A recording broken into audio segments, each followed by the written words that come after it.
Hi, I'm Teri, and you're watching the Modest Economist channel. Today I'm going to talk to you about an experience that many people have when they go to see a financial advisor. So you've decided that you do want to meet with an advisor, and you make an appointment, you go to Zoom, and about 2 or 3 minutes into the conversation, your mind is starting to drift and you're thinking to yourself, okay, I really do not understand what this person is saying. I don't understand the terminology, but I guess they must be pretty smart if they understand all this stuff. And when you get to the end of the conversation, the advisor asks you, do you have any questions for me? And your response is, no, I think we're good. So let me tell you what Albert Einstein says about that. At least this quote has been attributed to him.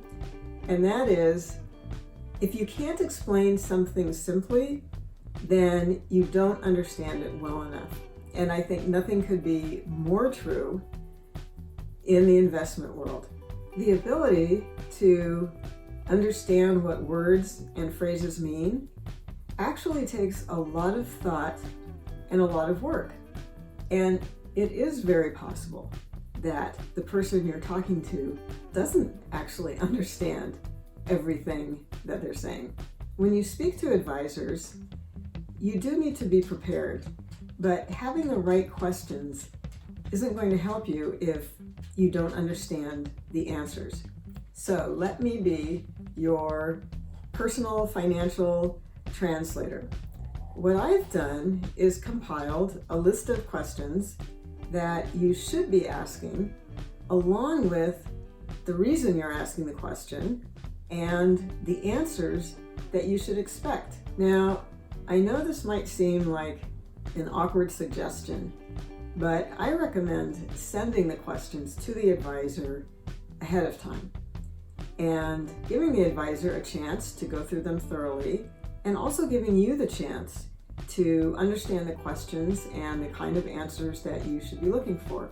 Look, an advisor is going to ask you lots of personal questions, but what questions are you going to ask the advisor to make sure that this is the right advisor for you?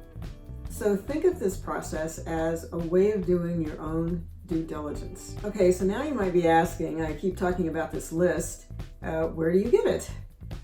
If you are a current subscriber to The Modest Economist, you can go to the website, sign in, and go to the bookshelf.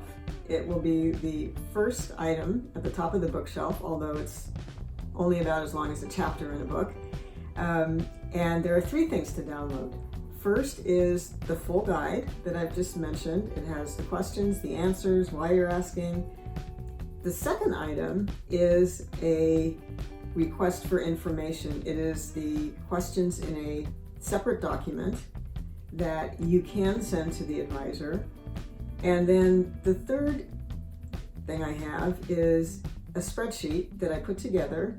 It's not fancy or anything, that kind of walks you through how to figure out fees. Now, I know I haven't spent any time talking about fees today, but it is important that you're able to go through all of your investments with the advisor and figure out in total what the fees are that you're paying. So if you're not subscribed to The Modest Economist, full disclosure, there is a modest subscription fee, and that gives you access to all of the materials on The Modest Economist, not just this booklet or chapter or whatever it is that I'm calling it. So here it is, and you can tell something just fell off my little stool. How to feel confident talking to an advisor. And what I want is for you to feel confident, to feel knowledgeable, and not feel ambushed when you do have that meeting. So that's it for today. I thank you and look forward to seeing you again soon.